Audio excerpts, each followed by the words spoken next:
Guys, it's that time again. Let's talk about monsters. I want to know about the one hiding in your basement. The one that makes it so much more dark here than it really should be. Almost as if it eats the light itself. I want to know why it arrived. I want to know what it's hiding. What it's protecting from you. If it was cast in more light, what would it actually look like? Why does it keep itself in such shadow? Does the shadow make it more powerful? Or is it afraid that your mind is too weak? Can it even live in the light? How long have you been here? Were you afraid of it when you were young? Did you grow to accept that it was just some figment of your imagination that still gnaws the back of your mind if you wait down there for just a little too long? The light bulbs always fail. Flashlights turn off unexpectedly. When there's nothing left but candles, one and one they go out. And when you think that you're completely alone in the darkness, what is it that's breathing down your neck? That shivers up your spine, that cascades around your front from behind. Maybe you'll never know. Give me the goods. Or so you think. Perhaps under one of your floorboards or a little chunk of your carpet, there's a portal to an alternate reality with your basement. Perhaps you might glitch through the floor one day and end up lost in a maze of corridors, a liminal space that is seldom seen. Perhaps it's a labyrinth with its own minotaur. And perhaps if you find your way past it, you can either find your way back out, or a door to a completely different reality altogether. Do you kill the minotaur? Do you seduce the minotaur? How do you get past the minotaur? But the big question is, if you got past the minotaur, which path do you take? The place back to your world? Or a reality that you know nothing about? Where you are a stranger in a world of stranger things. Good luck with your basement. Guys, let's talk about monsters. I want to know about the vampire waiting for you in the library. I want to know how she tastes when you bite her neck. Do you draw blood? Or something else? What is the choked, inhuman sound that she makes as she herself tries not to dig in? As you kiss down her collarbone, where do you find the marks that made her? Do you wonder whose they were? Does she flinch when you kiss them? As you both try to hush in these small corridors full to the brim with books. Do her hands warp you in the ways that she won't let her teeth? When she pushes you back on the bookshelf and the book falls, do either of you even bother picking it up? How did you guys even meet? Was she just passing through, or is she keeper of the tomes? Are you the keeper of the tomes? There's a mirror on a wall, and when you look at it, strange to see yourself pushing up against nothing, grinding against nothing. But you know better when you look back. The question is, when anyone else looks through that mirror, do they? Imagine someone crushing on you, walking by, not quite like getting towards the bookcase itself, but seeing the mirror and just you doing some funky shit alone. Do they wait and watch? Do they go further ahead to see what's actually happening? Do they know? Do they not know? Scandalous. How far do you two get before you're caught? How do you explain the blood? She eat the voyeur? Oh shit! How do you two leave off? And does this ever happen again? Give me the goods. Guys, let's talk about monsters. I want to know about the Ghost Mafia. It's a gang of ghouls. They all died in a mob accident, but they all can't move on. So their eternal torment is just being around each other without being able to, like, do anything about it. They all get up to shenanigans, scout different places or people to haunt. People that are interesting enough to, like, look into, peer into their lives and go, yes, fascinating. Maybe fuck around with, maybe protect. Imagine you're walking around and you don't realize that you have a ghost gang with you. And bad shit just happens to people that hurt you. People are like, oh yeah, they're your guardian angels, and they're just snickering off in the background with all their bullet wounds. Slowly, one by one, each of the ghost gang falls in love with you. And it's like Oron Host Club, but it's ghosts. And they're, like, menacing. I actually think this is a great idea. I might write this. Jeez, it's fun. One thing that would be 10 times worse is NSYNC as ghosts. But I think that's just the plot of a musical. The musical Forever Plaid. Oh my god. 3 coins in the fountain. Anyway, give me the goods. Guys, let's talk about monsters. Okay, so hear me out. The future as a concept as a monster. It's already taken over the minds of so many over generation after generation after generation. Like a soul-sucking parasite, the hive mind collective consciousness that is the idea of the future. Like a Leviathan Cthulhu coming down onto the minds of the populace, each getting a glimpse of their own perspective magnetized and catastrophized, that leads to its victims stagnation and indecision, which propels the fear future monster. It gives it more fuel for it to catastrophize the next possibility of the future to their minds. You might call it the what-if machine that feeds itself to bring a darker reality towards us. Perhaps for its own darker dimension to merge with our own. How's that for a movie monster? Do you believe in ghost stories because you're in one? Let's talk about monsters. I want to know about the one tucked away in your backyard. The one you catch playing in the autumn leaves. The one that jumps comically till you catch it. Whose fur is soft and fuzzy when you touch it. And who gives really, really great hugs. I want to know how you befriended it. I want to know why it trusts you. I want to know why you can't take it in. And I want to know why it keeps coming back. Give me the goods. Let's talk about monsters. What happened to you? The jar the merchant gave you clacks unceremoniously onto the floor. You writhe, voice undistinguishable from that of your previous form. Your heart sinks deeper into your chest.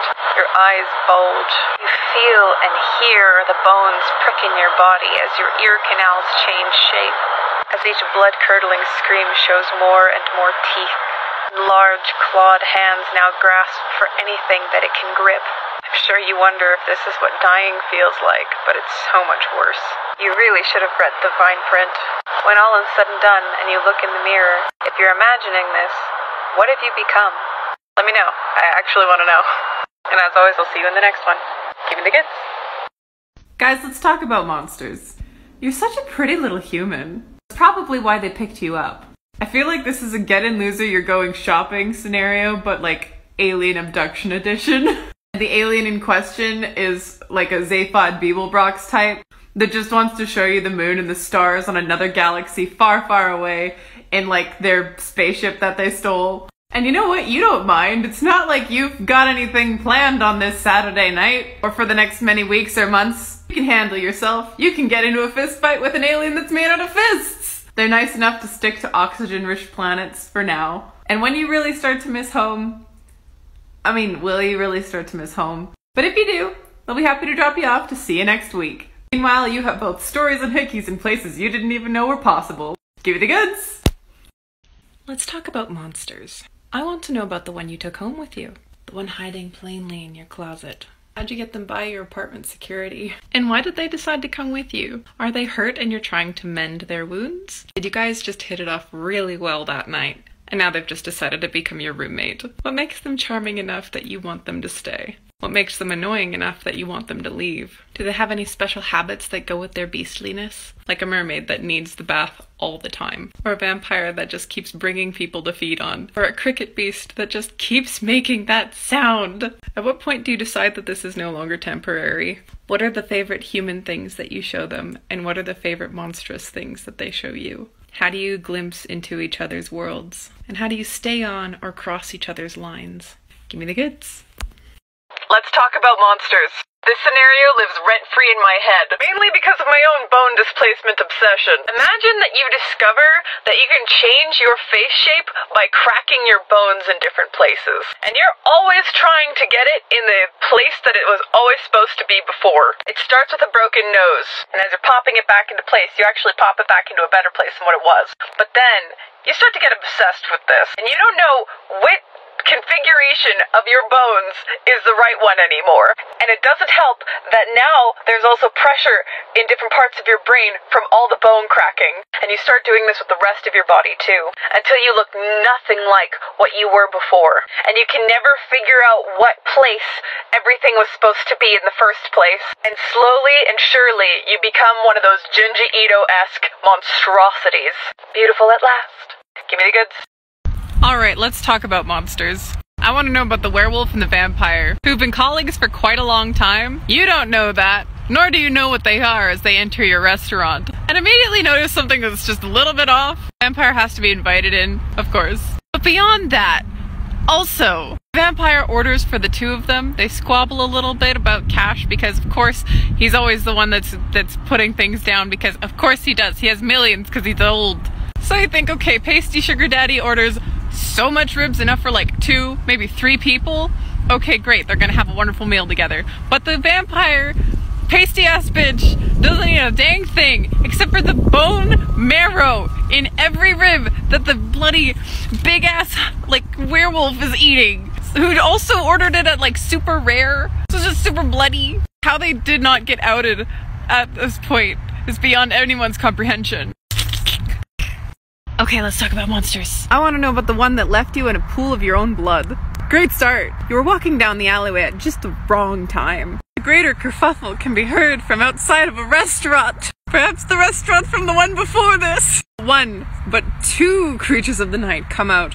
One very, very pallid figure and the other a hulking beast of a man. They're really, really bad at being like undistinguishable. Immediately you go, oh god, why am I here? This is a bad idea. I should not have taken this route home. Meanwhile, Werewolf McGee is like itching because it's a full moon and he's like just starting to transform. While Vampire Magoo is trying to like steady him and be like, no, no, no, shh, it's fine, we're gonna get you to a place, and promptly bumps into you. They both know that you've seen them in their forms already. So what's a beastly figure to do? You know, maybe you'll have better luck in the next life, right? As you know, dessert after meal, it's fine. Maybe you get away. What if they're in pursuit? Guys, let's talk about monsters. Imagine an ectobiologist, not John, at the top stick, an amateur ghost hunter. The amateur ghost hunter goes into a haunted mansion, gets in way too deep for their head, and gets possessed by the equivalent of the king boo that's there. Finally, the ghost king of this mansion can leave. Only problem is that when they're actually able to get pushed back out of the body, they're now, like, stuck haunting this person. Their home has left the mansion and has become the body. And now paranormal investigators like, oh shit, this is not what I signed up for, but it's stuck with them. And is both, like, really excited because, oh my god, ghosts, but is also like, I don't want to share my body. And, like, they, like, agree on terms of, like, okay, we can do, as long as I can do experiments on you, you can, like, periodically possess me and eat food and stuff. And shenanigans ensue. Anyway, I totally want to, like, make an OC cosplay of this, but anyway, give me the goods. Alright, let's talk about monsters. I want to know about the Body Snatcher. The one that decided to wear your face. The one that took your life. The one that broke you apart bit by bit just so that it could get all of your secrets. The one that took your friends and your family. The one that took them away from you one by one. The one that made monsters real to you. And the one that made you into one. Is there anyone left that still knows who you used to be? Is there anyone left to understand what happened to you? By the time that they're done wearing your face, will anyone want you to come back home? That's right, I'm talking about you. Are you happy now? Look at what you've done. Give me the goods. Let's talk about monsters. You're walking when suddenly you find a button on the ground. And when you pick it up, you realize that you can now see the ghosts of things that no longer are. So now you walk everywhere with the button, looking up to see what used to exist all around you, and periodically putting the button down, just so that you can still keep track of where you are. You marvel at the beauty of everything that's around you when you hold the button, the things that were lost, that made way for other things, that made way for you.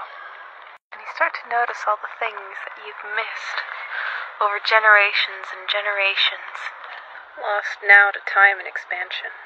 And now, the more that you look, the more heartbroken you become. Was the knowledge really worth it? Now that you can't go back. The secret things you found are pretty cool, though. Even the ghosts are kind of neat. So what do you do with the button? Give me the goods.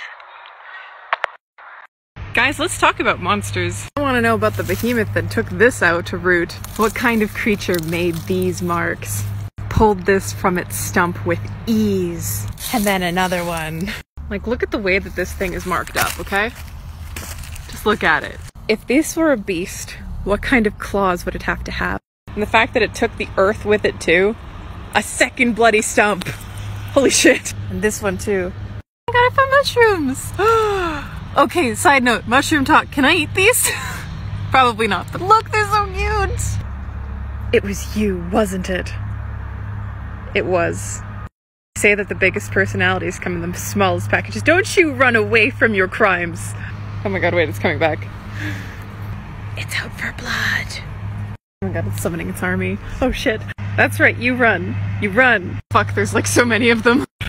Okay, let's talk about monsters. Okay, so you know mad scientists, right? You know, baking is just chemistry. What if you had a mad baker, a mad bakerist, whose concoctions are both delicious but all have side effects? Like you gain 20 plus years on your life, but you also turn into a weasel. I just saw a fish jump. After you meet the mad baker and understand what they do, can't help but eye like trees and ducks and other things a little bit wearily, wondering if they're just a person that ate one of their foods. Grants you invisibility, but every time that you take a step there's a giant thud attached to it.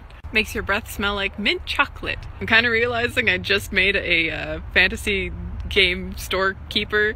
You know what, I'm okay with that. Oh my god, what if the mad baker was a bartender? Barkeep, I will take 2 shots of sun and rainbows and just a dash of cinnamon death. I think I'm adding the mad mixologist to the list of things I want to write about. But yeah, give me the well-baked goods!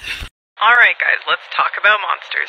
You go by this tree almost every day. Climbed it when you were a kid even. But today, something's different. At first you notice the squiggly lines on the ground, partially dipped into what would have been the water's edge.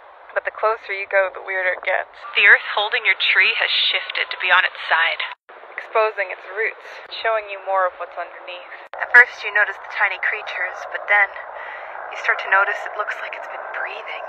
A helicopter swings overhead, and you start to notice that they're coming. Armed forces tell you to leave the site, but you can't forget what you saw underneath there. Not what you can now only assume is intestines leaking out the side of that thing.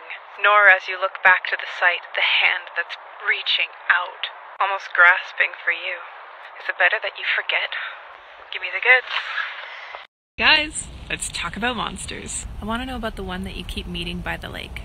You were the first one to strike up the conversation. They're definitely the silent type, but they do smile in your direction. Closed mouth, but still friendly. They don't seem to mind. It's become a bit routine for you to come down and say hi. You both will sit down and you'll play this 20 questions game with them where they'll either nod their head or shake it, depending on what it is that you're asking. Although anytime that you ask where they're from, all they do is look up. The last time that you see them, it's right at sunset. You'd had a fight with one of your family members and decided to go out on a run. Your friend is standing right at the edge of the river, looking directly into the sun. Before you can say hi to them, they turn around and see you, and smile the biggest smile, full to the brim with the sharpest of teeth, before falling back into the reflected sunlight and disappearing entirely. Give me the goods.